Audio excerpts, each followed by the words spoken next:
Tingnan natin to mga kabilyarista. Efrem Bata Reyes napalaban sa magiting at maangas na tirador ng Amerika.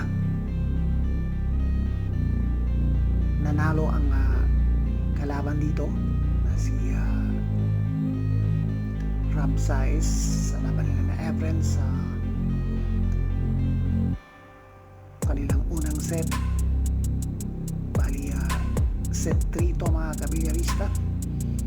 Efrem Bata naman ang nalo sa second set at final set na to. Kung sino ang mananalo ay siyang mananalo sa final sa laban na to ng Amerika at Pilipinas. So hindi nakala ng kalaban na si Rob Saez na may angas pa ang tira na Efrem Bata. Yan o, talagang sa diskarte na Efrem na itinago ang bola. Mantonong kay Rob Saez na foul sa kanyang tira at sasamantalin ito na Efrem Bata Reyes. Alright, Efrem Reyes going to work. Open lahat ang mga bola. Ball in hand para Ball in hand. Gotta like Efrem to get out.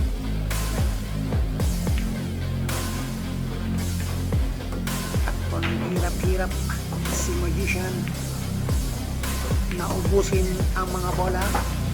Ayan at presto, easy shot. Dalawang bola na may iwan. Efrem Bata Reyes pinaikot pa at inisip na itong pambato ng Amerika. At eto pang isa ang break ng kalaban. Alternate break to.